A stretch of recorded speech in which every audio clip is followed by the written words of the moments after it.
जब इन्होंने फीलिंग को हिट किया कि कुत्ते की पूंछ पे पैर रख दी, वरना इतनी देर में तो अगर हिमाचल में होता तो डेमो बता देता अभी तक को।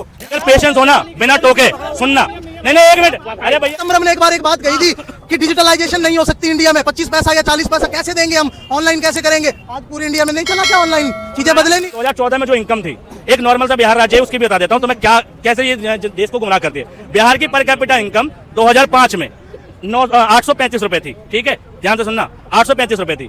और वो पर कैपिटा इनकम और मनी इन्फ्लेशन में इतना गैप हो गया, यानी महंगाई बढ़ी इतनी और इनकम बढ़ी यहाँ से इतनी, ठीक है। ये बात इनको समझ में नहीं आएगी। एक बात, मैं इकोनॉमिक्स के छात्र होते तो नहीं समझ में, जो सरकार रहती है सवाल पूछा जाता है उससे। और सुनो, आरटीआई डालने की बात है, देश में बहुत लोग आरटीआई डालते हैं और उनके आरटीआई के जवाब में यही, योगी जी अगर कोई भैया मॉल में नमाज पढ़ ले उस पर एफआईआर हो जाती है, सड़क पे पढ़ ले एफआईआर हो जाती है, रेलवे स्टेशन पढ़ ले एफआईआर हो जाती है। क्या कहा योगी जी ने कि तुम्हारा पंथ, तुम्हारा मजहब, तुम्हारा धर्म तुम्हारे घर के तक रहना चाहिए, तुम्हारी मस्जिदों तक रहना चाहिए, तुम्हारे तीर्थ स्थल तक रहना चाहिए। सही बात है, गलत नहीं कहा। लेकिन यही प्रोटोकॉल तब कहां चला जाता है जब कांवड़ यात्रा होती है, सड़कों पे पूरे पे इंतजाम होते हैं। भाई धर्म तब तुम्हारे घर तक क्यों नहीं रहा, सड़कों पे वो मैं कह रहा हूं भैया ठीक है, धर्म का मानना, सरकारों को इंतजाम करना चाहिए, मुझे आपत्ति नहीं है इस चीज से, मगर सरकार को दोहरा चरित्र नहीं है। एक दिन ईद की नमाज होती है तो पुलिस वाला कहता है सड़क पे नहीं बढ़ोगे, ठीक है, तो गाइडलाइन आती है सड़क पे नमाज नहीं होगी।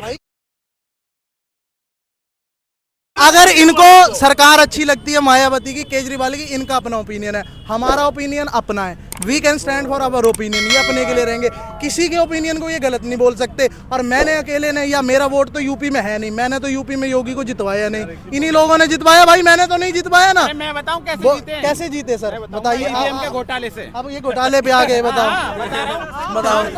जवाब मैं ले लूं। सुनो पता है क्या है गलती, एक मिनट। अब अगर पेशेंस होना, बिना टोके सुनना।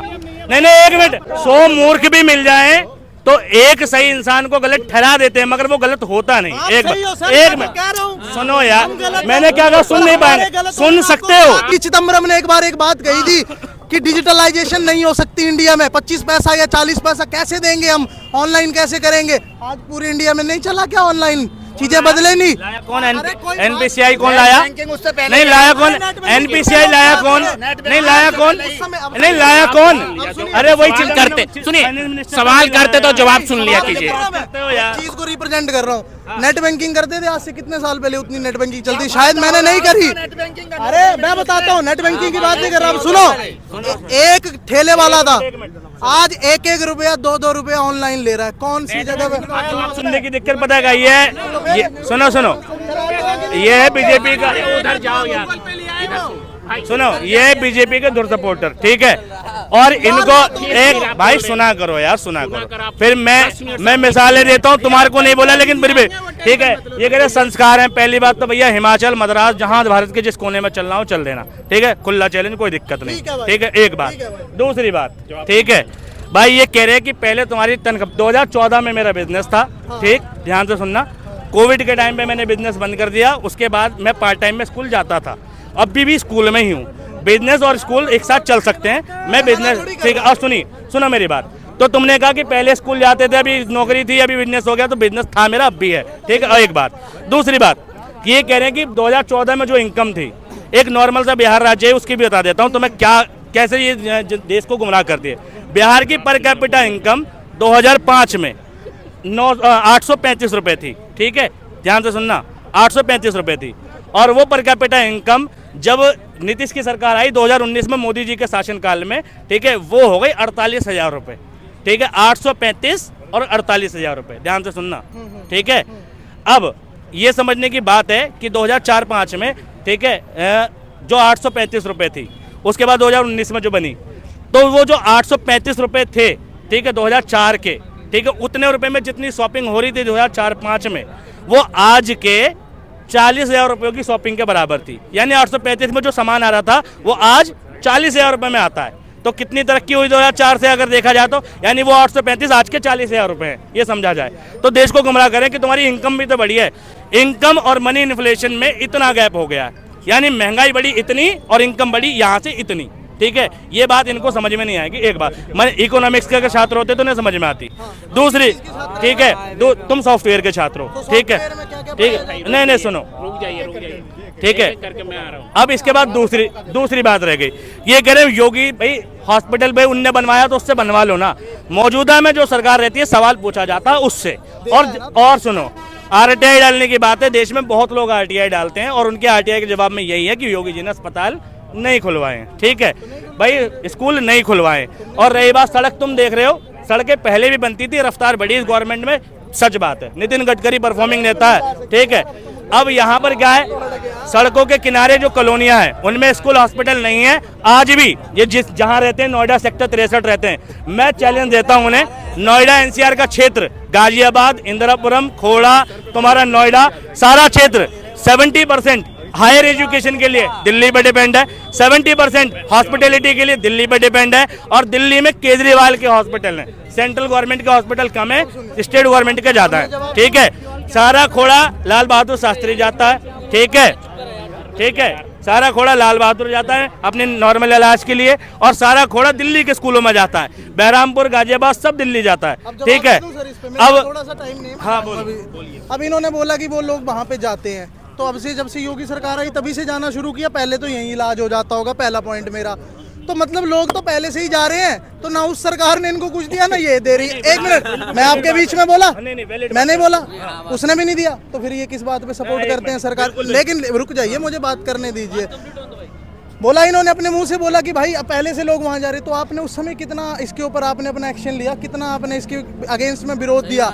अगर हम चीज़ों को, इंफ्रास्ट्रक्चर को ऐसे ही खड़ा कर देंगे तो उस इंफ्रास्ट्रक्चर का फायदा क्या है अगर हमारे पास उसको चलाने लायक ताकत नहीं है। ठीक है, योगी ने कोई अस्पताल नहीं बनवाया तो कौन सा बंद करवाया, मुझे ये बता दो।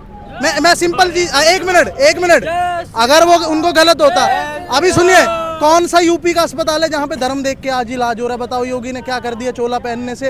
अरे वो अपना रिप्रेजेंट करता है किसी को, उसमें क्या दिक्कत है। अगर मुसलमान टोपी लगाता है हमें तो कभी ऐतराज नहीं रहा, हमारे भाई लगाओ, तो योगी चोला पहनता है, क्यों दिक्कत है भाई। अरे हिजाब पे दिक्कत, देखो लड़कियां हैं, लड़कियों को ओपन माइंडेड है, उनको अपनी मर्जी से, आप क्यों उनको रोकना चाहते हो। एवरीबडी हैज द राइट, वो अपनी मर्जी से, फ्रीडम है उनको, कुछ मर्जी पहने, क्यों है दिक्कत हमें हिजाब से। अरे क्यों ढक रहे हो, लोगों को अपनी आंखें सही करनी है। मैं अगर लड़की को गलत नजर से देख रहा हूँ, मेरी नजर गंदी है, लड़की की गलती नहीं है उसमें, आप उसको हिजाब में ढक के क्यों रख रहे हो। हिजाब है ना, ढक के क्यों रख रहे हैं। पहली बात ये कह रहे हैं कि पिछली सरकारों ने नहीं बनाया, पहले भी जा रहा था, सवाल पहले भी उठाए जा रहे थे और इसलिए सरकार बदली है कि व्यवस्था बदले। अगर व्यवस्था सेम ही रहनी थी तो फिर सरकार बदलने की जरूरत थी। उसी को एक मिनट, मैंने नहीं दिया, ये प्रदेश की जनता ने तो दिया। एक मिनट, मैं दिक्कत क्यों नहीं करूंगा, मैंने प्रदेश नहीं सुनो, एक मिनट सुनो, प्रदेश की जनता ने दिया, सरकार तो दूसरी है, व्यवस्था बदलने के लिए दूसरी सरकार आई है ना, तो व्यवस्था बदलनी चाहिए, एक बात। दूसरी बात ये कहते हैं हिजाब की, आंध्रा में एक स्कूल का था ना, आंध्रा था जनता में, कर्नाटक में, कि वो बच्चे हिजाब पहन कर आए, एग्जाम नहीं देने दिया जाए, ठीक है। देखो मैं भी इस चीज़ के समर्थन में हूँ कि स्कूल में अपना एक ड्रेस कोड होता है, ठीक है, और स्कूल में ड्रेस का मतलब ही है कि ना तुम हिंदू बच्चे, ना मुसलमान, ना तुम एससी रहे, ना एसटी, ना ओबीसी, सेम हो गए बच्चे, ठीक है, भेदभाव नहीं होता बच्चों के बीच, अच्छी चीज़ है। लेकिन ये मैटर था किसके बीच का, ये उस स्कूल के बीच का और उस बच्ची के पेरेंट्स के बीच का मैटर था। स्कूल का बच्चा समझता या स्कूल उसका नाम काट देता, बात खत्म थी, पेरेंट्स जाके समझ लेता, कोई दिक्कत नहीं थी, ठीक। लेकिन क्या हुआ, वो बच्ची हिजाब पहन के पहले गई, गलती उस बच्ची की, लेकिन उसको समझाने के लिए कौन आया, स्कूल का प्रशासन नहीं आया, बजरंग दल के लड़के आए। मतलब मैं हिजाब पहन रहा हूँ, मैं गलत है, ये समझाने के लिए मुझे सरकार नहीं समझाएगी, मेरी व्यवस्था नहीं समझाएगी, बजरंग दल के गुंडे समझाएंगे, ठीक है। अब सुनो, हिजाब पहनना लड़की को जबरदस्ती बनाया गया है, उसने अपनी मर्जी से पहना है, ये डिसाइड कौन करेगा, वो लड़की डिसाइड करेगी या बजरंग दल डिसाइड करेगा या देश की बीजेपी की नेता डिसाइड करेगी। भैया वो पहन रही है, कोई जबरदस्ती पहना रहा है, वो लड़की भी आवाज उठा सकती है ना, ठीक भाई। अगर वो किसी भी, मैं कह रहा हूँ किसी भी लड़की का बयान दिखा दो, इस लड़की ने कहा गया मैं पहनना नहीं चाहती हिजाब, मुझे जबरदस्ती पहनाया जा रहा हो, तो हटना चाहिए, ठीक। अगर वो अपनी मर्जी से पहन रही है तो भैया अपनी मर्जी का कपड़ा पहनने का अधिकार है इस देश में सबको, और वो पहनने की क्या दिक्कत है, ठीक है। अब भाई वो हिजाब पहने, चाहे वो बिकनी पहने, चाहे भगवा पहने, वो उसकी अपनी निजी बात है, इसको जस्टिफाई करेगा कोई दूसरे धर्म का व्यक्ति क्यों। मैं कमेंट देता हूँ, अगर इन्होंने ये चीज बोली है हिजाब के ऊपर, इनका ये कमेंट रहा है कि भाई ये गलत हो गया और बीच में बजरंग दल आए, का दौरा नहीं, योगी जी का दोहरा चरित्र दिखाता हूँ, ठीक है। योगी जी अगर कोई भैया मॉल में नमाज पढ़ ले, उस पर FIR हो जाती है, सड़क पे पढ़ ले FIR हो जाती है, रेलवे स्टेशन पर पढ़ ले FIR हो जाती है। क्या कहा योगी जी ने कि तुम्हारा पंथ, तुम्हारा मजहब, तुम्हारा धर्म तुम्हारे घर के तक रहना चाहिए, तुम्हारी मस्जिदों तक रहना चाहिए, तुम्हारे तीर्थ स्थल तक रहना चाहिए, सही बात है, गलत नहीं कहा। लेकिन यही प्रोटोकॉल तब कहाँ चला जाता है जब कावड़ यात्रा होती है, सड़कों पे पूरे पे इंतजाम होते हैं। भाई धर्म तब तुम्हारे घर तक क्यों नहीं रहा, सड़कों पे वो चलने दो, ट्रैफिक का स्पेशल इंतजाम किए जाते हैं। दूसरी बात, ठीक, मैं कह रहा हूँ भाई टोपी तुम्हारी ठीक है, सड़क तक रह रही है, तो भैया जब तुम्हें टोपी से दिक्कत होती है ना, ठीक है, मैंने किसकी टोपी उतार दी? दिक्कत मैं इधर बीच रोड में अभी मूर्ति खड़ी करके घंटी बजाने लग जाऊं तो दिक्कत नहीं होगी किसी? दिक्कत नहीं है, नहीं है यूपी में दिक्कत, यूपी में अरे भाई कावड़ के दौरान, एक मिनट, कावड़ के दौरान कितना इंतजाम था, ठीक है, जीटी रोड पे, ठीक है, ये मुस्लिम का भी एक फेस्टिवल होता है जिसमें रोडों पे लेके वो मारते हैं, उसमें नहीं देते हम इंतजाम, हम नहीं देते उसमें भी तो होती है स्पेशल छूट, मुहर्रम में नहीं होती है, रोड पे आते, हमने कब मना करा? भाई हिंदू मुस्लिम कुछ नहीं है, सब एक है। मेरी कंपनी में मेरे एचओडी मुस्लिम धर्म से है, लेकिन वो सुनो मैं बताता हूँ, सुनो मैं बता रहा हूँ भाई, बहुत दिक्कत हो रही है, ठीक है, रबीउल अव्वल का वो जुलूस निकलता है, ठीक है, 12 रबीउल अव्वल का, तो ये कहा जाता है तुम सड़क पे नहीं जाओगे, गली गली जाओगे, बहुत प्रोटोकॉल दिए जाते हैं कि माहौल खराब हो जाएगा, ये हो जाएगा, वो हो जाएगा, ठीक है, बहुत दिक्कतें होती हैं भाई। और मुहर्रम के लिए भी लिमिटेड सर्टेन एरिया होता है और लिमिटेड टाइम पीरियड के लिए होता है, ठीक है, 14-15 दिन और महीने के लिए नहीं होता, ठीक है, तब सड़कें जाम नहीं होती, ठीक है। मैं ये कह रहा हूँ भैया ठीक है, धर्म का मानना है, सरकारों को इंतजाम करना चाहिए, मुझे आपत्ति नहीं है इस चीज से, मगर सरकार को दोहरा चरित्र नहीं है।